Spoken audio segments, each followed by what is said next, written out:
عربوں کے لیے. اور حضور صلی اللہ علیہ وسلم نے یہ بھی فرمایا، حدیث پاک ہے، قیامت اس وقت تک نہیں آئے گی جب تک کہ عرب کے کچھ قبیلے بت پرستی نہ کرنے لگ جائیں. عرب میں ہوگا ہی، عرب میں بت پرستی ہونے لگ جائے گی، مشرکین وہاں پیدا ہو جائیں گے. یہ حدیث میں 1400 سال پہلے میرے آقا نے فرمایا. تو تم کبھی ان کو جبے کبوں میں دیکھ کر، پوجا پاٹ کو دیکھ کر یہ مت سمجھنا اسلام فلیکسیبل ہے، اسلام میں سب کچھ ہو سکتا ہے. وہ تو آپ نشے کے اڈے بھی کھول لیں گے اور کھول رہے ہیں. شراب پر سے پابندی ہٹا کر کے سعودی عرب میں اب شراب بیچنے پر بھی بات آ گئی. عورتوں کا حجاب ختم ہے. مشرکین کا داخلہ ممنوع تھا، لیکن اب مدینہ رسول میں بھی مشرکین کا آنا اور اس کی اجازت دے دی گئی ہے. یہ ساری قیامت کے قریب کے حالات جو حضور نے پہلے بیان فرمائے. میرے آقا نے فرمایا ہے یہ عرب اس برائی کی طرف جا رہے ہیں جو ان کو جہنم میں لے جانے والی ہے، اور قیامت سے پہلے یہ ہوگا. لیکن ان کے یہ سارے کارنامے ہمارے لیے دلیل نہیں ہے. حرم مکہ کا امام کیا کرتا ہے یہ ہمارے لیے دلیل نہیں. صدیق اکبر کیا کہتا تھا وہ ہمارے لیے دلیل ہے. فاروق اعظم کیا کہتا تھا وہ دلیل ہے. عثمان غنی اور حیدر کرار کیا کہتے تھے وہ دلیل ہے. یہ بکے ہوئے لوگ اگر منبر پر چڑھ گئے تو ان کے خد و خال دیکھ کر کے تم مت بگڑ جانا. یہاں سے حالات ایسے ہو سکتے ہیں خانہ کعبہ کے منبر پر کھڑے ہونے والا امام بھی اسرائیل کی فتح کے لیے دعا کر سکتا ہے. یہ ایمان بیچے ہوئے لوگ آ سکتے ہیں، اس لیے کہ یزید کا دور بھی آیا ہے، کرامتہ کا دور بھی آیا ہے، باطل قوتوں کا دور بھی آیا ہے جب انہوں نے کعبے کی امامت کی ہے. لیکن اہل سنت و جماعت ہمیشہ اس بات پر قائم رہے ہیں ان لوگوں سے ہمارا دین نہیں چلتا، اللہ اور اس کے رسول کی حقانیت اور قرآن سے ہمارا دین چلتا. اور ایک بات آخری، اسلام اپنا دفاع خود کرتا ہے، اسلام اپنا ڈیفینس خود کرتا ہے. کفار و مشرکین کو اگر یہ لگتا ہے کہ مسلمان سوئے ہوئے اسلام کا کچھ بھی کر لیں گے، یہ ناممکن ہے، پاسبل نہیں. ہم جیسے کروڑوں بھی سو گئے تب بھی اسلام قائم رہے گا. اسلام اپنا ڈیفنس خود کرتا ہے. کیوں؟ اس لیے کہ یہ انسانوں کا بنایا ہوا دین نہیں ہے، خلاق کائنات کا دین ہے. اور قرآن میں رب تعالیٰ نے فرمایا یریدون لیطفئوا نور اللہ بافواہہم، لوگ اپنے منہ کے پھونکوں سے اسلام کا چراغ بجھانا چاہتے ہیں اور اللہ اپنا چراغ مکمل کر کے رہے گا. وَلَوْ كَرِهَ الْكَافِرُونَ، اگرچہ کافر ناپسند کرے. اور ایک بات سن کر کے جائیں، میرے رب کا وعدہ ہے قرآن پاک میں، یہ دین اسلام پوری دنیا پر غالب آ کر رہے گا، آ کر رہے گا. یہ بات میں نے کئی جگہ اسٹیجوں پر کی تو کچھ لوگوں نے کہا بھی تھا جو نان مسلم ہیں، انہوں نے کہا تھا کہ یہ مولانا ایسے بیٹھ کے چلا رہا ہے، حالات دیکھتا نہیں ہے. فلسطین میں ان کے ٹکڑے ہو رہے ہیں، شام کو تباہ کر کے رکھ دیا گیا ہے، عراق میں ان کے جنازے نکلتے ہیں، افغانستان کو توڑ کر رکھ دیا گیا ہے، اور یہ مولانا چلا کر کہتا ہے اسلام پوری دنیا میں غالب آ کر رہے گا. یہ اپنا محلہ نہیں بچا پاتے، پوری دنیا کی بات کرتے ہیں. ظالموں تمہیں خبر کیا ہے، اسلام زندہ ہوتا ہے ہر کربلا کے بعد. تاریخ یہ بتاتی ہے اگر اسلام کو ختم ہونا ہوتا رسول اللہ کے نواسی کی شہادت کے بعد ختم ہو جاتا، علی اصغر علی اکبر کی شہادت پر ختم ہوتا. جب رسول اللہ کے گھرانے کی شہادت پر اسلام نہیں رکا، ہمارے ہزاروں کے قتل پر کبھی اسلام نہیں رک سکتا. ایک غزہ، ایک فلسطین کیا، ہزاروں غزہ تم اس زمین پر قائم کر کے دکھا دو، تب بھی میرا چیلنج ہے اسلام تھا، اسلام ہے اور اسلام رہے گا. اسلام تھا، اسلام ہے، اسلام رہے گا. نبی پاک صلی اللہ تعالیٰ علیہ وسلم کا لایا ہوا یہ وہ حسین شجر ہے جس کی جڑیں تحت الثری میں ہے اور جس کی شاخیں اوج ثریا پر ہے. اس کے پتے کو ہلانا بھی مشکل ہے. لوگ آج یہ سمجھ کر کے بیٹھے مسلمانوں کو مارنا اس کا مطلب اسلام ختم ہونا، ایسا نہیں ہے. مسلمانوں کا قتل اسلام کا قتل نہیں ہے. مسلمان اس کی حفاظت کے لیے نہیں ہے میرے عزیزو، اللہ اس کی حفاظت فرما رہا ہے، اللہ اس کی حفاظت فرما رہا ہے. اور آپ سب کی ذمہ داری یہ ہے، آپ سب کی ذمہ داری ہے. ایک سوال کا جواب اور بھی، کسی کے ذہن میں یہ چیز آتا ہے، یہ سوال آتا ہے تو اس کے اطمینان کے لیے کہہ رہا ہوں. بار بار یہ کہتے ہیں اچھا آپ کا دین حق پر ہے، آپ کا خدا حق ہے, آپ کا رسول حق ہے, تو اتنے مارے کیوں جاتے ہیں تم لوگ؟ یہ سوال کرتے ہیں کچھ گیدڑ بھپکی لوگ, ایسے سوال کرتے کیوں تم لوگ سب جگہ مارے جاتے ہو؟ ان کو ایک ہی بات کہنا, میرے عزیز تجھے پتہ نہیں ہے ہم پروانے ہیں, مرنے کے لیے ہی پیدا ہوتے ہیں. پروانہ کس کام کے لیے ہوتا ہے؟ شمع کے ارد گرد گھومتا ہے اور اپنی جان دے دیتا ہے, اور اگر جان نہیں دیتا تو اسے پروانہ بھی نہیں کہا جاتا. پورے مسلمان مصطفیٰ کریم کے پروانے ہیں.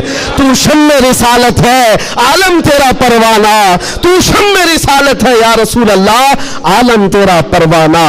اسی لیے ہم نے یہ کہا ہے حضور پاک شمع ہیں اور ان کے پروانے ہیں. اگر یہ مرتے ہیں کٹتے ہیں تو اس تعجب کی بات نہیں ہے. پروانے کا کام ہی اپنی جان دینا, پروانے کا کام ہی جان دینا. وقت ختم ہو گیا, یہ جمعہ کا وقت ہے. میں کس لے میں بہ گیا مجھے اندازہ بھی نہیں ہوا. دو صحابہ کی بات کہتا ہوں, عبداللہ بن جہش اور سعد بن ابی وقاص. بات کر سکتا ہوں؟ ہاں ماشاءاللہ. یہ آپ کا علاقہ ہے, یہاں پر آنے کے لیے بھی بڑی مشکلات ہوگی ان کے لیے. بہرحال میرے لیے نہیں مشکل ہے, جن کو روکنا ہے ان کو مشکل ہے. دو صحابہ ہیں, عبداللہ بن جہش اور سعد بن ابی وقاص. بڑے گہرے یار تھے, ایک دوسرے کے ساتھ بڑی ان کی جمتی تھی. احد کے میدان میں جب حضور جا رہے تھے, جنگ کے میدان میں, یہ دونوں صحابہ بیٹھ کر کے دعا کر رہے ہیں. بس میں اس پر ختم کر دوں گا میرے عزیز. دونوں ساتھی ہیں, دعا کر رہے ہیں, مصلی بچھائے. سعد بن ابی وقاص کہتے ہیں عبداللہ بیٹھ, میں دعا کرتا ہوں تو آمین کہنا. عبداللہ بن جہش کہتے ٹھیک ہے, تیری دعا کے بعد میں دعا کروں گا, تم آمین کہنا. دوسرے دن جنگ ہے. سعد بن ابی وقاص دعا کرتے ہیں اللہ کل تیرے رسول کے دین کی حمایت کے لیے میں اتروں گا, تیرے نبی کے دین کی حمایت کے لیے ان کی صفوں میں جاؤں گا. مولا میری اتنی دعا ہے, میرا سامنا کسی ایسے بڑے پہلوان سے کر, میرا سامنا دشمنوں کے ایسے بڑے پہلوان سے کر جو سب سے بڑا پہلوان ہو. اور خواہش تو دیکھو دعا میں کیا کہہ رہے ہیں سعد بن ابی وقاص, اے اللہ میں چاہتا ہوں کبھی اس کو سامنے سے ماروں, کبھی دائیں سے ماروں, کبھی بائیں سے ماروں, کبھی پیچھے سے, اور اس کے بعد گرا دوں اور سینے پر چڑھ کر کہوں لبیک یا رسول اللہ, یعنی اسلام کا پرچم بلند کرو. یہ ان کی دعا تھی. عبداللہ بن جہش آمین کہہ رہے تھے. اس کے بعد عبداللہ بن جہش کہتے اب میں دعا کرتا ہوں تو آمین کہہ. اللہ اکبر, ان کی دعا کیسی ہے, اللہ اللہ. حدیث میں پڑھتا ہوں میری آنکھیں بھیگ جاتی ہیں. عبداللہ بن جہش کہتے ہیں اے اللہ کل تیرا رسول میدان میں اتر رہا ہے, اور احد کے میدان میں جب میں تیرے دین کی حمایت کے لیے اتروں تو دشمنوں کی طرف میں بڑھ کر چلا جاؤں تیری محبت میں, تیرے نبی کی محبت میں.